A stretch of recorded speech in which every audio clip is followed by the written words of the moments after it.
Bismillahirrahmanirrahim. Assalamualaikum warahmatullahi wabarakatuh. Waalaikumsalam warahmatullahi wabarakatuh. Alhamdulillahirabbil alamin. Wassalatu wassalamu ala rasulillah wa ala alihi washabihi ajma'in. Asyhadu an la ilaha illallah wa asyhadu anna Muhammadan abduhu wa rasuluh. Amma ba'du. Hadirin sidang salat subuh yang dirahmati Allah Subhanahu wa taala. Alhamdulillahirabbil alamin. Hari ini kita akan sama-sama mengikuti kajian yang disampaikan oleh Bapak Ustaz Sabta pada tanggal 10 Zulqa'dah 1445 Hijriah, bertepatan dengan bulan haji, mulai haji. Mudah-mudahan saudara-saudara kita yang sekarang melaksanakan berhaji diterima berhaji dan dijadikan haji yang mabrur. Begitu, mari kita simak kajian dari Bapak Ustaz Sabta dengan tema tentang roh. Silakan. Alhamdulillahilladzi arsala rasulahu bil huda wa dinil haq liyudhhirahu 'ala ad-dini kullih wa kafa billahi syahida. Wa asyhadu an la ilaha illallah wahdahu la syarika lah wa asyhadu anna Muhammadan abduhu wa rasuluh. Amma ba'd. Tadarusan kita di kesempatan pagi hari ini di Masjid Nurul Huda, Cipamokolan, Cipaganti Rahayu, Riung, Bandung. Pemberangkatan tadarusan kita beranjak dari Al-Quran, surah Al-Qasas, surat yang ke-28 ayat 88. Surat Al-Qasas, surat yang ke-28 ayat 88. A'udzu billahi minasy syaithanir rajim.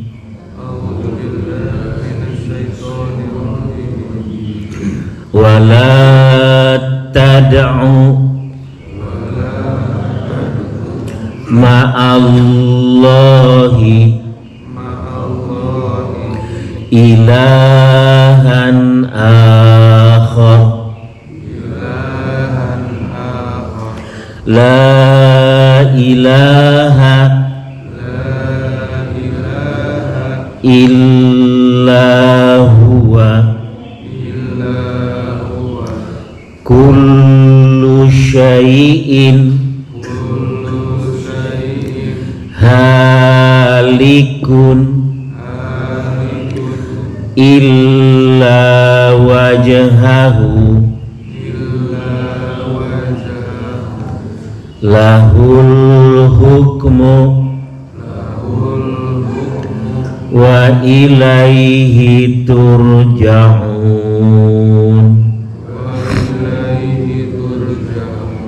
Silakan Pak DKM artinya. Surah ke-29 28. Surah 28 Al-Qasas. Al-Qasas ayat 88. Dan janganlah pula engkau sembah Tuhan yang lain selain Allah. Tidak ada Tuhan yang berhak disembah selain Dia. Segala sesuatu pasti binasa kecuali Allah. Segala keputusan menjadi wewenangnya dan hanya kepadanya kamu dikembalikan. Yang kita cermati kalimat kullu syai'in halikun illa wajhahu. Setiap sesuatu pasti binasa kecuali wajahnya, kecuali zat Allah yang tetap kekal. Ulangi, setiap sesuatu dari sana Pak. Kullu syai'in halikun. Segala sesuatu pasti binasa kecuali Allah. Sudah. Kullu segala syai'in sesuatu halikun pasti binasa. Illa wajhahu kecuali Allah. Allah itu Al-Khaliq, pencipta. Yang diciptakan namanya makhluk. kullu ma siwallahi makhlukun. Segala sesuatu selain Allah namanya makhluk. Sedangkan Allah khaliq, pencipta. Ulangi Pak, segala sesuatu pasti binasa. Segala sesuatu pasti binasa kecuali Allah. Sudah. Makhluk itu pasti binasa Pak, ada akhirnya, ada ujungnya. Yang tetap kekal itu hanya Allah. Surat 28 ayat 88 tadi kita hubungkan dengan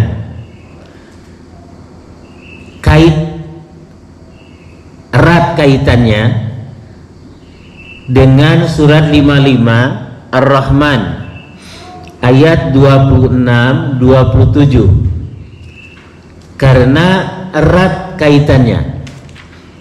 Surat Ar-Rahman surat yang ke-55 ayat 26 dan 27. A'udzu billahi minasy syaithanir rajim. Kullu man 'alaiha fanin.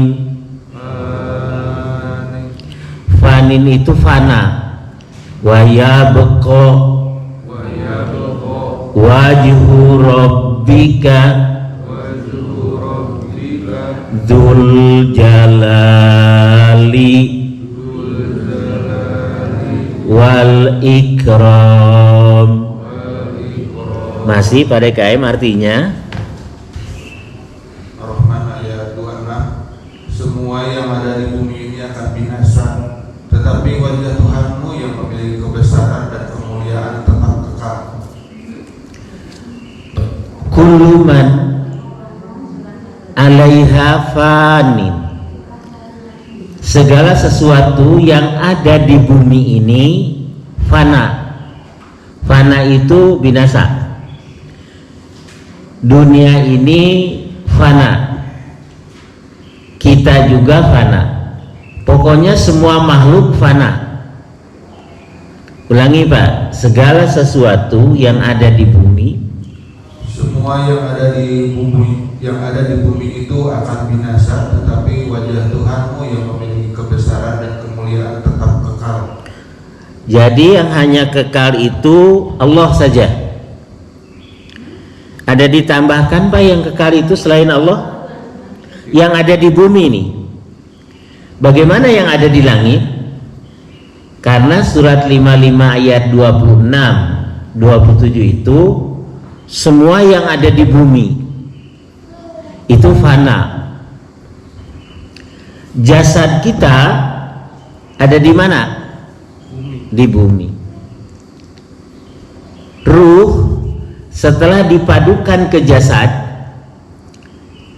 usia 4 bulan dalam kandungan ibu, Allah memerintahkan malaikat supaya meniupkan ruh kepada jasad.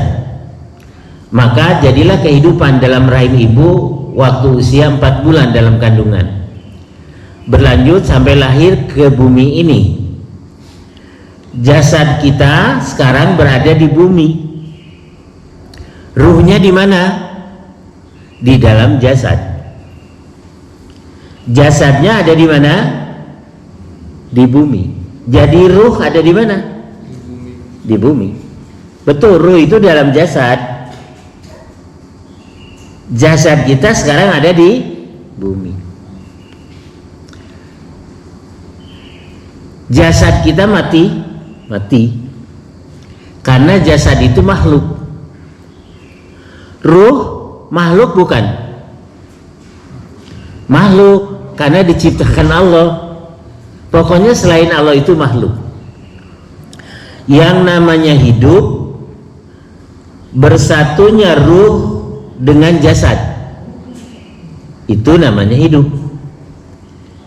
Hidup adalah bersatunya ruh dengan jasad. Mati, berpisahnya ruh dari jasad. Saya ulangi. Hidup bersatunya ruh ke dalam jasad, namanya hidup. Mati, keluarnya ruh dari jasad. Yang mati yang mana? Yang mati yang mana? Karena yang kelihatan jasad ya, kelihatan oleh mata kita jasad. Ruh kelihatan nggak? Tidak. Saya ulangi, yang namanya hidup bersatunya ruh dengan jasad, itu hidup. Yang namanya mati, berpisahnya, keluarnya ruh dari jasad. Yang mati yang mana? Jasad. Ruh mati tidak? Oh, berarti bertentangan dengan ayat tadi. Ulangi surat 55 aja yang terbuka, ayat 26, 27. Semua yang ada di bumi ini akan binasa. Iya, semua yang ada di bumi ini akan binasa. Jasad itu adanya di bumi, ruh ada dalam jasad. Ruh yang ada dalam jasad sekarang berada di bumi. Kenapa ya? Katanya kalau begitu yang kekal abadi itu satu Allah dan dua ruh. Bertentangan dengan Quran. Surat 28 dibuka lagi Pak. 28 ayat 88. Kullu syai'in halik illa wajhahu. Segala sesuatu pasti binasa kecuali zat Allah. 2888 Pak. Artinya Segala sesuatu pasti binasa kecuali Allah. jadi kalau ruh waktu berpisah dengan jasad dipandang hidup, berarti yang kekal itu satu Allah dan dua ruh. Memang benar, dengan mata kasat yang mati itu jasad, ruhnya keluar dari jasad.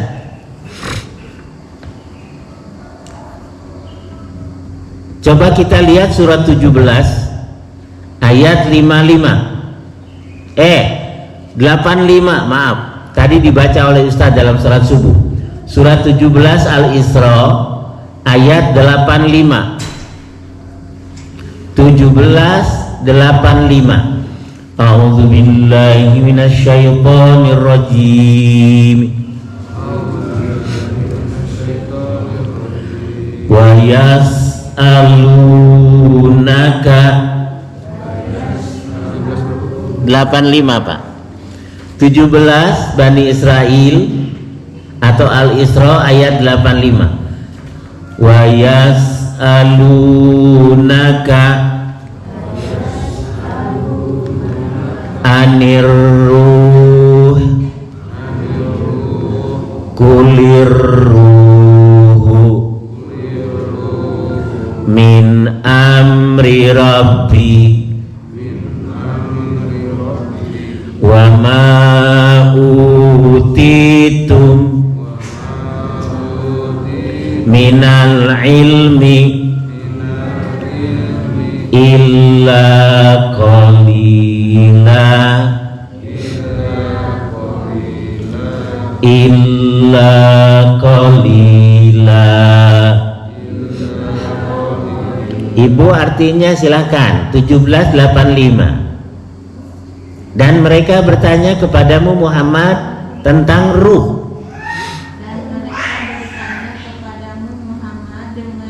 Tentang katakanlah ruh itu termasuk urusan Tuhanku, sedangkan kamu diberi pengetahuan hanya sedikit. Dan merekanya itu orang-orang Yahudi Madinah. Pada suatu saat orang-orang Yahudi itu berpapasan dengan Rasulullah di sebuah sebidang kebun kota Madinah. Kata sebagian Yahudi, bang kita ketemu dengan Muhammad, tanyakan tentang ruh. Kata yang lain, jangan, nanti kalau dijawab kita jengkel jadi. Akhirnya ditanyakan juga. Dan mereka bertanya kepadamu Muhammad tentang ruh. Dijawab oleh Nabi Muhammad berdasarkan wahyu, oh kalau urusan roh mah itu urusan Allah, bukan urusan saya, kata Muhammad. Karena aku hanya diberi ilmu tentang roh atau tentang apa saja, hanya secuil. Ilmu kita hanya sedikit sekali. Ibaratnya ada sebuah jarum dicelupkan ke dalam samudra, diangkat. Nah, ilmu itu segitu, nyangkutnya segitu sedikit. Dia spesialis jantung, pintar, tapi bangun rumah nggak bisa dia. Dan mereka bertanya kepadamu tentang ruh. Jawab olehmu, hai Rasul, oh kalau urusan ruh bukan urusan saya, kata Rasul, itu mau urusan Allah. Dan saya hanya diberi pengetahuan sedikit sekali tentang ruh atau tentang apa saja. Jadi kalau berbicara masalah roh, jawabannya gimana? Oh, tentang urusan Allah. Jawabnya begitu ya Bu ya. Ruh ketika keluar dari jasad, yang mati mana Pak? Rohnya? Urusan Allah gitu ya. Nabi Muhammad diberi wewenang untuk menerangkan masalah roh. Sepanjang hadisnya sahih, ikuti saja keterangan dari Rasul, imani titik saja. Jangan dikembangbiakan. Tadi pun Rasul ditanya tentang roh dari orang-orang Yahudi. Lihat hadis Bukhari nomor 2008. Hadis Sahih Bukhari dengan nomor hadis 2008.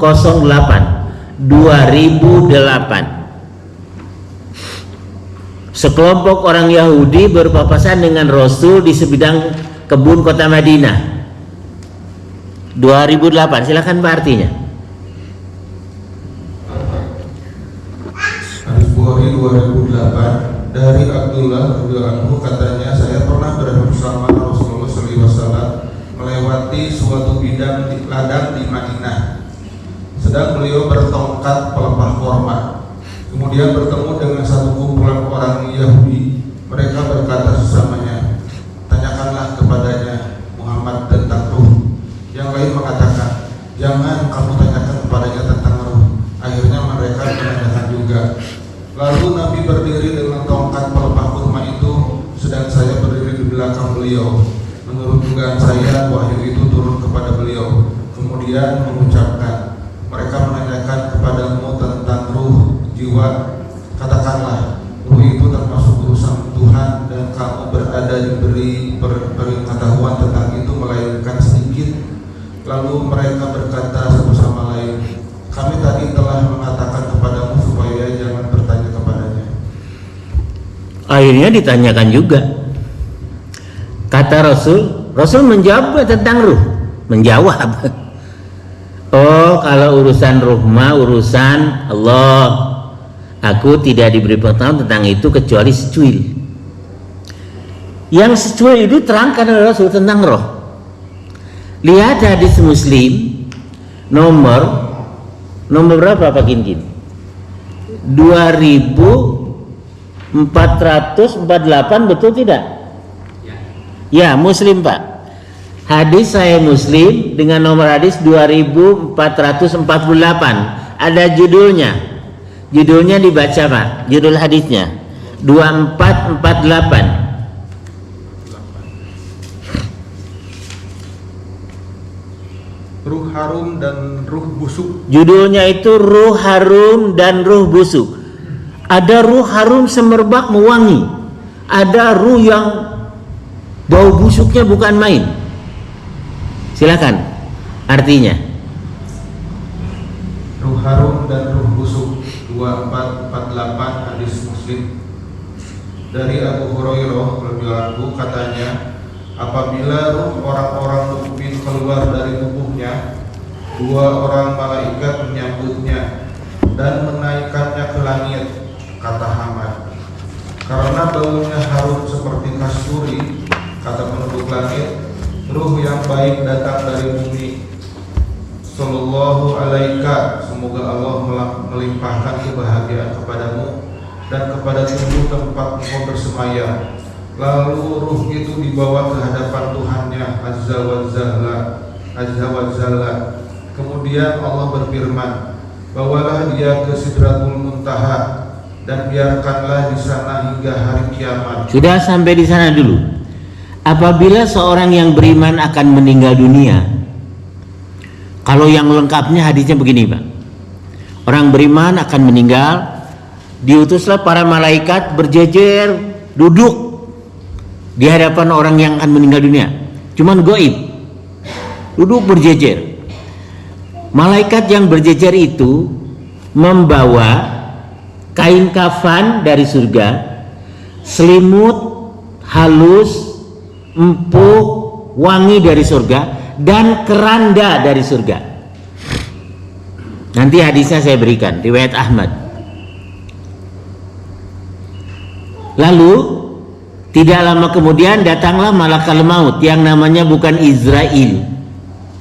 Malaikat pencabut nyawa namanya bukan malaikat Israel. Penamaan Quran malakal maut, begitupun hadis sahih mengatakan malaikat pencabut nyawa itu namanya malakal maut. Tapi di kurikulum dari dulu sampai sekarang ya Israel nama malakal maut itu. Datanglah malakal maut di dekat kepalanya. Lalu malakal maut mengatakan kepada si orang mukmin yang akan wafat itu, membacakan surat 89 3 ayat terakhir. Ya ayyatuhan nafsul mutmainnah irji'i ila rabbiki radiyatan mardiyah fadkhuli fi ibadi wadkhuli jannati. Nanti kita jelang surat 89 surat Al-Fajr. Dicabut nyawanya itu bagaikan sebutir rambut dicabut dari apa tuh? Terigu, tepung, ser gitu.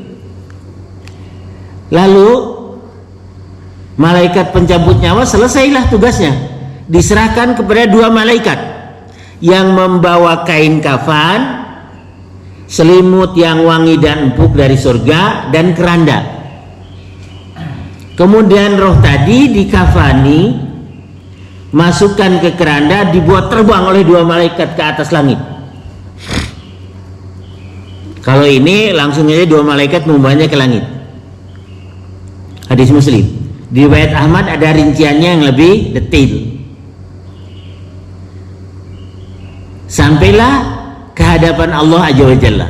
Lalu Allah memerintahkan kepada dua malaikat yang membawa ruh orang beriman tadi, simpanlah dia di Sidratul Muntaha, biarkan di sana sampai hari kiamat. Di manakah Sidratul Muntaha? Ada jawabannya di Quran.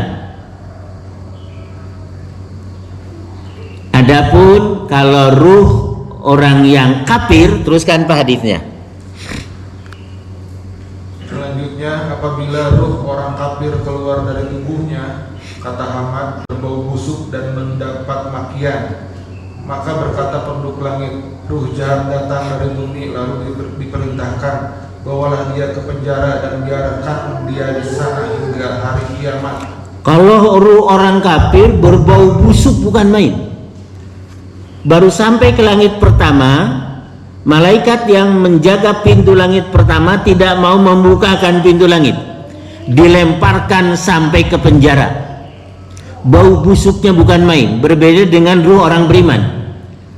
Setiap lapisan langit para malaikat mendoakan, sallallahu alaika wa ala jasadika, kepada yang beriman, semoga Allah merahmati engkau hai ruh yang saleh, yang mukmin, dan kepada tubuh tempat kamu bersemayam dahulu. Mayat orang kafir baru sampai ruhnya di langit pertama, tidak dibukakan pintu langit pertama. Nanti lihat ayatnya surat 7 40 itu ayat nanti saja, surat Al-A'raf ayat 40. Mayat kafir mau mati berjejer malaikat, tapi gaib tidak kelihatan, membawa kain kafan dari neraka, selimut yang kasar bau busuk dari neraka, dan keranda. Cabut nyawanya oleh malaikat pencabut nyawa bagaikan mencabut ibu kerudung basah nyangkut di yang berduri, pohon berduri. Kerudungnya basah, nyangkut di pohon berduri, ditarik sekaligus berebet gitu. Orang kafir itu. Iya. Dan sampai kata Allah simpan di penjara sampai hari kiamat. Jadi nggak ada itu pocong itu ulah setan itu, hantu gentayangan, pocong, bohong semuanya. Udah ya. Ini tulis aja sumbernya Pak. Tarjamah Tafsir Ibnu Katsir jilid 2 harus ditulis rujukannya supaya pugu. Tarjamah Ibnu Katsir jilid 2 terbitan Gema Insani Press halaman 956-957. Imam Ahmad meriwayatkan dari sini Pak. Setelah Imam Ahmad meriwayatkan langsung kena apabila seorang hamba dari situ Pak. Ada apabila seorang hamba. Ringkasan tafsir Ibnu Katsir. Apabila seorang hamba yang beriman meninggalkan dunia dan menghadap akhirat, maka turunlah kepadanya para malaikat dari langit yang berwajah putih seperti matahari. Mereka membawa kain kafan dan membawa beberapa selimut dari surga. Malaikat yang disuruh Allah berjajar duduk itu membawa kain kafan dan selimut yang empuk wangi dari surga. Terus mereka duduk di dekat hamba itu dengan mengarahkan pandangan. Kemudian datanglah malaikat maut dan duduk dekat kepala hamba seraya berkata, "Hai nafsu yang baik, keluarlah untuk menuju maghfirah dan keriduan dari Allah." Maka nafsu pun keluar mengalir seperti mengalirnya tetesan air dari minuman. Malaikat maut mengambilnya.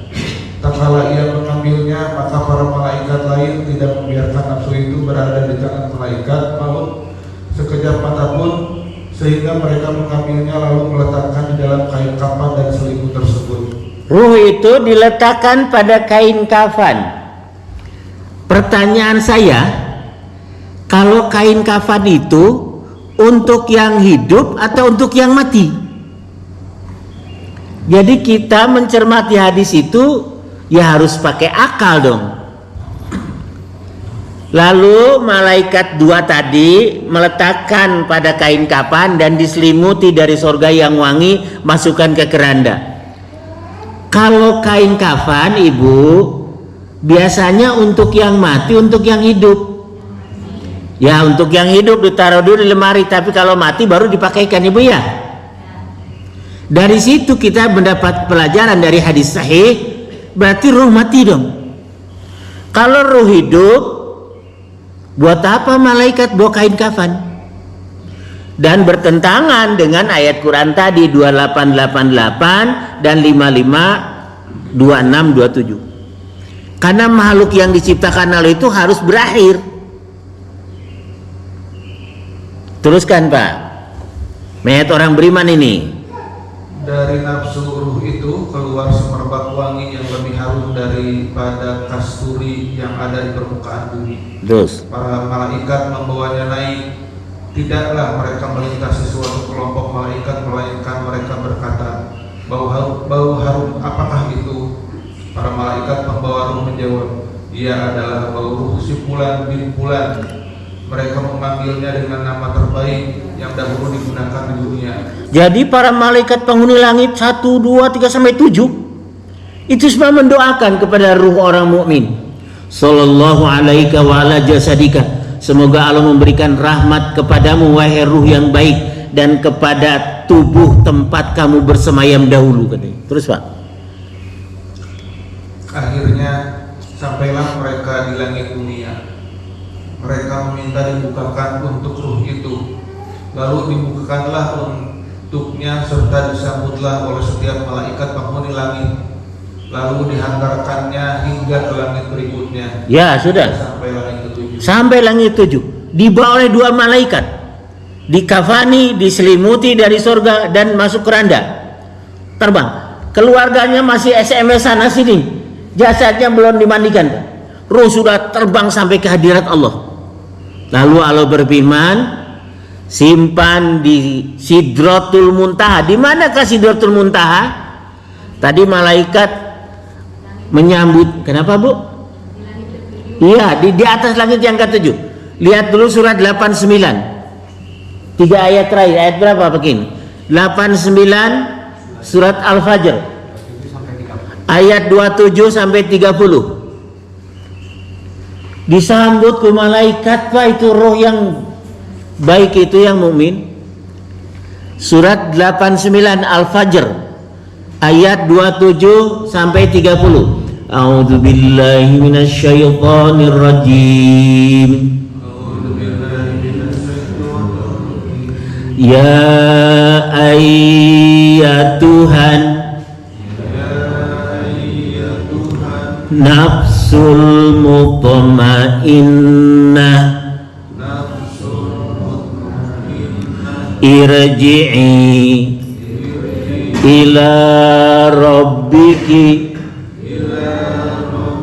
radiyatan mardiyah fadkhuli fi ibadi wadkhuli jannati. Ibu yang lain artikan ayat 27 sampai 30. Wahai jiwa yang tenang, wahai jiwa yang tenang, kembalilah kepada Tuhanmu dengan hati yang tidak diridhoinya. dengan hati Dan diridhoinya. Maka masuklah ke dalam golongan hamba-hambaku dan masuklah ke dalam surgaku. Jadi baca ayat itu malaikat yang membaca, bukan yang ngurebkeun.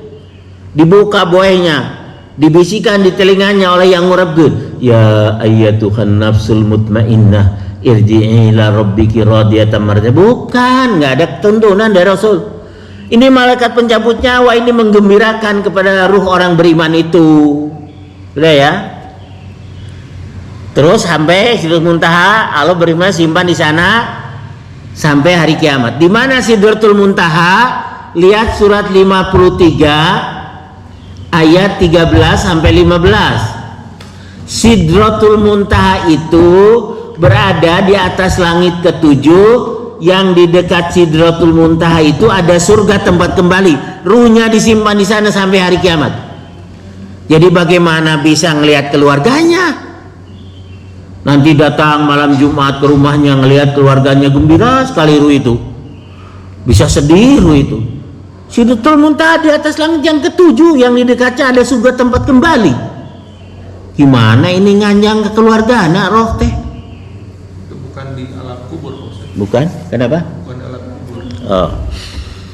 Kalau menurut hadis, roh orang beriman itu ada di sebelah kanan Adam, ruh orang kafir sebelah kiri Adam. Nanti dalam hadis Isra Mi'raj ada. Sedangkan ruh para syuhada berada pada pelita-pelita, pada tembolok burung berwarna hijau, keluar masuk surga, makan minum surga, itu yang syahid. Adapun pertanyaan Bapak, bukankah ruh itu di mana tadi? Alam kubur. Bukan di alam kubur, alam barzah. Coba kita belok dulu pertanyaan Bapak. Lihat surat 23 surat Al-Mu'minun.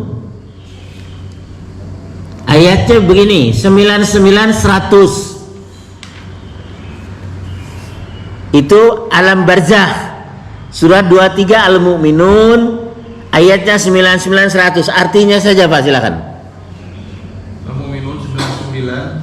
Demikianlah keadaan orang kafir itu hingga apabila datang kematian kepada seorang dari mereka, dia berkata, ya Tuhanku, kembalikanlah aku ke dunia agar aku dapat berbuat kebajikan yang telah engkau tinggalkan. Terus. Telah aku tinggalkan. Terus. Sekali-kali tidak. Sungguh itu adalah dalih yang diucapkannya saja, dan di hadapan mereka ada barzah sampai pada hari mereka dibangkitkan. Catatan kaki, barzah. Barzah yaitu tempat atau keadaan orang setelah mati sampai dia dibangkitkan pada hari kiamat. Tapi ini konteksnya orang beriman atau orang kafir, Bapak baca atasnya lagi 99. Hah? Kafir. Iya. Barzah itu satu tempat alam dunia bukan, alam akhirat belum. Ini orang kafir berkata di barzah begitu, minta dikembalikan ke dunia, mustahil. Mau berbuat amal soleh daripada amal salahnya dulu, nggak bisa. Barzah sudah ya, suatu tempat Setelah mati. ya, bukan alam dunia, alam akhirat pun belum, Pak. Sudah. Sekarang ruh orang kafir bau busuknya bukan main.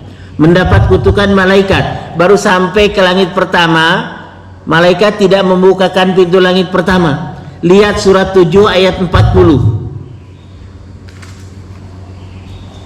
Benar, tentang ruh itu urusan Allah, tapi Rasul menerangkan.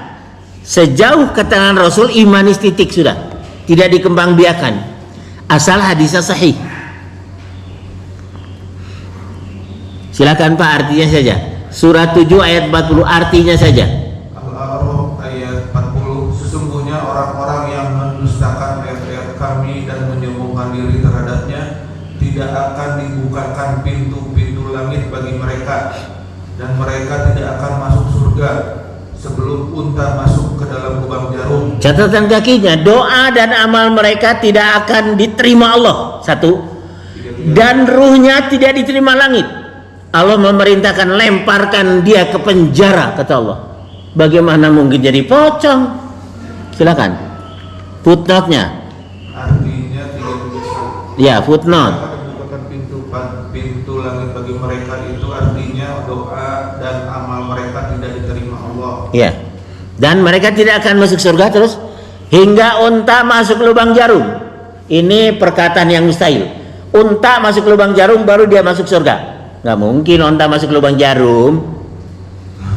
Baru sampai langit pertama, malaikat penjaga pintu langit pertama tidak menerima roh orang kafir, dilemparkan sampai ke penjara. Teruskan Pak hadisnya. Ini ditutup ya Bapak. Saya buka lagi Pak. Sudah saya tanda. Di tanda ini nih tandanya merah. Ke sini ya Bapak. Mananya? Ini. Nabi SAW bersabda, sedangkan Nabi SAW bersabda, sedangkan apabila seorang hamba yang kafir meninggalkan dunia dan menuju akhirat, maka turunlah kepadanya para malaikat dari langit yang berwajah hitam. Mereka membawa tenungan kasar dan duduk di dekatnya sambil mengawasinya. Kemudian datanglah malaikat maut dan duduk di dekat kepalanya seraya berkata, hai ruh yang buruk, keluarlah untuk menuju kemurkaan dan kemarahan dari Allah. Nabi bersabda, maka ruh meninggalkan jasadnya. Malaikat maut mencabut ruh seperti menarik besi dari daging basah. Malaikat maut mencabutnya.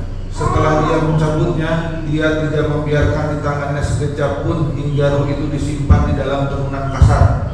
Maka keluarlah darinya bau yang lebih busuk dari bangkai terbau yang kasar, terbau yang ada di muka bumi. Maka malaikat membawanya naik. Tidaklah mereka melintasi suatu kelompok malaikat, melainkan mereka berkata, bau busuk apakah ini? Mereka menjawab, ini bau busuk si Fulan bin Fulan. Mereka memanggilnya dengan nama terburuk yang dahulu digunakan di muka bumi. Mereka sampai di langit dunia selaya meminta dibukakan pintu untuknya, namun pintu itu tidak dibukakan untuknya.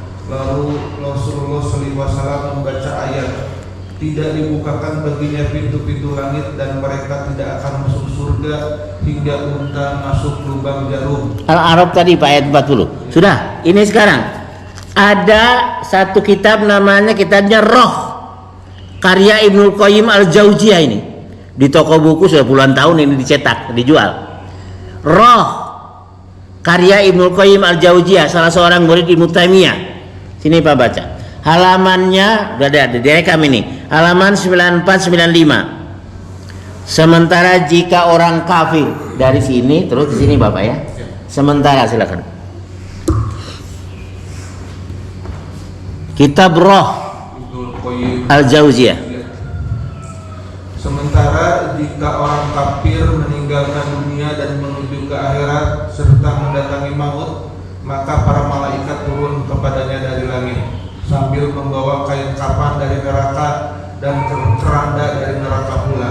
Kafir mau mati, malaikat duduk Allah berjejer berbaris duduk di hadapan orang kafir. Malaikat tadi membawa kain kafan dan keranda dari neraka. Kain kafan itu gambaran untuk siapa, Pak? Untuk orang mati. Jasadnya nggak dikafani itu, nah rohnya yang dikafani. Terus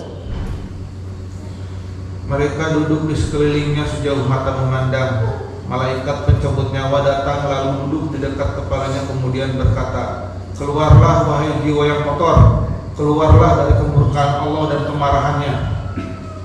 Roh orang itu berpencar di seluruh badannya sehingga tidak ingin keluar karena apa yang dilihatnya.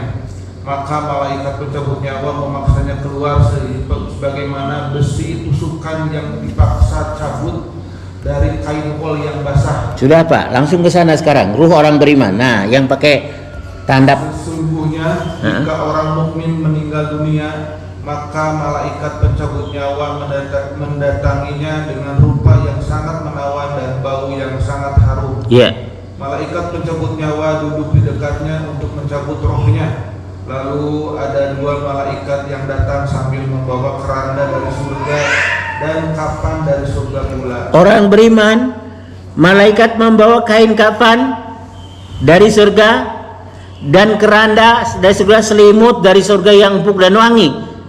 Itu yang dua malaikat itu diserahkan ruhnya oleh malaikat pencabut nyawa. Tugas selesai, malaikat punya selesai mencabut nyawa doang, dibawa terbang ke langit. Terus Pak. Dua malaikat itu sudah terlihat dari kejauhan. Malaikat pencabut nyawa mengeluarkan roh dari badannya dengan cepat dan lancar. Jika rohnya sudah dipegang malaikat pencabut nyawa, maka dua malaikat itu segera mengambilnya dan diletakkan di atas usungan dari surga dan dikafani dengan kain kafan dari surga. Sudah, begitu. Jadi kalau pertanyaan, Pak, selain Allah namanya makhluk. Yang namanya makhluk pasti binasa. Mati itu berpisahnya keluarnya ruh dari jasad. Hidup itu berpadunya ruh dengan jasad. Mati berpisahnya ruh dari jasad. Yang mati mana? Yang kelihatan mata jasad. Kalau tentang urusan roh, jawabnya Allah, urusan Allah. Allah mendelegasikan kepada Rasulnya, hadisnya sahih tadi. Oh, roh itu mati juga. Masa dikafani nggak mati? Untuk apa malaikat membawa kain kafan dari surga, keranda dan selimut? Lazimnya kain kafan itu untuk yang mati, untuk yang hidup, Pak. Iya. Jadi kita jangan salah. Kalau roh itu mati hidup, berarti bertentangan dengan dua ayat Quran tadi, Pak. Kullu man 'alaiha fan. Segala sesuatu yang ada di bumi ini pasti binasa. Kullu syai'in halik. Setiap segala sesuatu itu pasti binasa kecuali Allah. Nanti jilid keduanya, bagaimana ruh orang beriman di Sidratul Muntaha berada di atas langit ketujuh, simpan di sana sampai hari kiamat, kaitannya dengan siksa kubur gimana ini? Jasadnya di kuburan, belum lagi jasadnya dimakan anakonda, Pak. Waktu hidup dimakan anakonda, kuburannya di mana, Pak? Dalam perut anakonda, Pak. Belum lagi senjata canggih, ditembakkan puruluk, belum lagi yang dibakar, abunya dibuang ke laut. Malaikat yang bertanyanya ke dasar laut, Pak, kemana? Bagaimana hubungannya ruh orang kafir itu di penjara, mau ngelongok keluarganya, disogok kali sipir penjaranya sama ruh, bawa uang gitu roh. Sipir penjaranya disogok, saya mau keluar dari kebun, bisa. Itu ulah setan, pocong itu ulah setan semuanya. Marakayangan, ruh gentayangan itu ulah setan semuanya. Kerasukan Kerasukan itu setan yang masuk, bukan ruh. Nanti jilid 2, bagaimana kaitannya dengan siksa kubur, Pak? Ruh orang beriman berada di Sidratul Muntaha, simpan di sana sampai hari kiamat. Ruh orang kafir di penjara. Gimana nih siksa kubur? Urusannya gimana siksa kubur itu? Makanya ada yang nggak percaya siksa kubur, ada yang nggak percaya. Yang nggak percaya itu ulama. Dan termasuk Insinyur Agus Mustafa, ahli atom itu, yang ahli tasawuf itu, tidak percaya ada siksa kubur. Itu dikarang-karang oleh ulama nyingsiunan katanya. Padahal hadisnya ada siksa kubur itu, Pak. Ada, hadisnya ada. Nanti untuk jilid kedua ya, Pak ya. Jadi Bapak, ruh itu waktu keluar dari jasad dalam kondisi hidup atau kondisi mati? Jawab dulu. Oh, bukan hidup ya. Sekarang diralat ya. Kenapa? Dikafani, masukin keranda, diselimuti dari surga, bawa terbang. Kalau ruh orang kafir selimutnya kasar dari neraka, terus keranda dari neraka, dan kain kafannya juga kasar, bukan main, bau dari neraka. Itu ruh orang kafir. Sudah ya, narasumbernya Ibnu Katsir, buku Roh karya Ibnu Qayyim Jauziyah, Quran tadi surat 28, 88 dan surat 55 ayat 26, 27. Nanti jilid 2-nya bagaimana aturannya dengan siksa kubur. Pak, kalau dimakan anakonda, jasadnya remuk nggak dalam perut ikan honda? Iya, anakondanya masih hidup, Pak. Wah, malaikat turun ke perut anakonda nanti yo, gimana ya? Belum lagi ada senjata mesiu, Pak. Dan senjata mesiu itu muruk, Pak, jadi abu. Iya, nggak senjata aja, senjata nuklir langsung jadi abu. Bagaimana orang Hindu dibakar? Abunya buang ke laut. Iya, dibuang ke laut lah, di kendian atau nggak di kendian silakan. Sampai di sini, nanti tanya jawabnya setelah saya tutup formalnya. Aku qouli hadza fastaghfirullahaladzim li wa lakum wa taqabbalallahu minna wa minkum tilawatahu innahu huwas samiul alim wallahu a'lamu bisawab. Subhanakallahumma wa bihamdika asyhadu an la ilaha illa anta astaghfiruka wa atubu ilaik wa akhiru da'wana anil hamdulillahi rabbil alamin. Silakan menit terakhir untuk tanya jawab. Alhamdulillahirabbil alamin. Terima kasih Pak Ustaz telah memberikan ilmunya. Silakan ada pertanyaan. Waalaikumsalam warahmatullahi wabarakatuh. Masih ada satu pertanyaan Pak Ustaz tentang kalau ruhnya orang mukmin kalau di Sidratul Muntaha dalam kondisi mati, Ustaz. Ya. Ruhnya orang mukmin, kalau yang kafir kan di penjara. Di penjaranya mati atau hidup lagi ya? Mati juga berarti ya, Pak? Ya. Jadi pertanyaan Bapak, ruh orang beriman di mana di Sidratul Muntaha? Ya, kan kondisi mati. Ya, dalam keadaan hidup, rohnya atau mati gitu ya? Ya. Kalau roh, Allah tuh menciptakan arwah, Pak. Jasad di perut ibu, ciptakan arwah, nanti dipasangkan dengan jasad baru hidup. Sebelum jasadnya ada di perut ibu, rohnya sudah tercipta, Pak, di alam arwah, dan ditarik persaksian roh itu semuanya sama Allah. Surat 7 172 nanti ya, surat 7 172, tapi nanti aja ditarik persaksian sama Allah. Dan kita nggak ingat, Pak, janji itu nggak ingat. Di alam arwah ingat mana kita? Ada ibu hamil 4 bulan baru roh ditiupkan, baru hidup. Ketika mati berpisah roh itu dari jasad. Pertanyaan Bapak, ketika di Sidratul Muntaha, rohnya tadi dibawa oleh 2 malaikat, dikafani, masuk keranda, dalam keadaan mati atau hidup? Ya matilah. Nanti pada hari kiamat dipasangkan dengan jasad, jadi hidup. Hari berbangkit itu definisinya hari hidup setelah, bukan setelah hidup. Hari hidup setelah hidup, masa?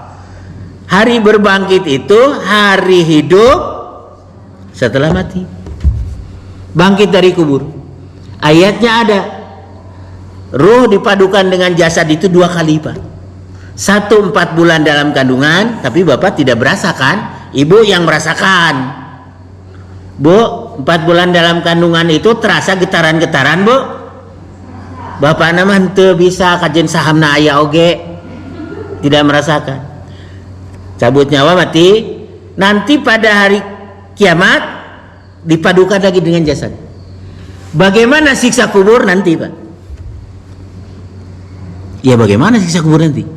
Dibuat terbang ke atas itu, dikerandain, dikafani, Pak. Sampai Sidratul Muntaha dihidupkan lagi sama Allah gitu. Kenapa? Hanya disimpan kan ada ciri-ciri banyak. Oh iya. Kalau udah mati berarti siksa kuburnya itu gimana? Iya nanti. Nggak sekarang, nggak tamat, Pak, walaupun tamat 1 jam. Nah, insya Allah. Ibu ada pertanyaan nggak? Ada Ibu? Tapi orang bertanya, kalau sedang rumah urusan Allah, jawabnya 18. Surat 17:85. Mereka bertanya kepadamu tentang roh. Jawab Muhammad, urusan roh mah urusan Allah. Aku tidak diberi ilmu tentang itu kecuali secuil. Ya tentang apa sih, bukan tentang ruh, sedikit. Betul juga itu jawaban, tapi Rasul menerangkan dalam hadis-hadis sahihnya tadi. Ternyata ada kain kafan, ada selimut dari surga, ada kain kafan dan yang kasar dari neraka dan keranda dari neraka. Itu kain kafan itu menunjukkan kepada apa gitu ya. Sudah sumbernya ini.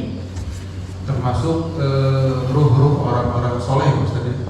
Ya orang beriman itu ruh orang soleh. Bukan yang kayak wali gitu kan, biasanya suka ada kuburan. Tapi wali itu tidak syahid. Wali tidak syahid. Yang syahid itu yang berjuang di jalan Allah, bertempur sampai, nah itu syahid. Itu ayatnya nanti ada surat 2 ayat 1 berapa? Surat 3 169. Nanti arwah orang syahid berada di mana? Yang tidak syahid Sidratul Muntaha tadi, Pak. Yang kafir penjara. Mau ke dunia harus disogok dulu sipirnya, Pak. Saya mau ke dunia dulu ya. Nih keluarga saya. Ya sogok sini saya. Malaikat disogok masa. Iya. Cekap rupanya mana? Cukup ya, kita lanjutkan insyaallah di pekan yang akan datang. Insyaallah, Pak. Alhamdulillahirobbilalamin. Mudah-mudahan pelajaran dari Pak Ustadz itu kita dapat ilmunya, dapat mengambil hikmahnya, dan kita dimasukkan ke dalam ruh orang-orang yang beriman. Amin ya Allah, amin ya Allah.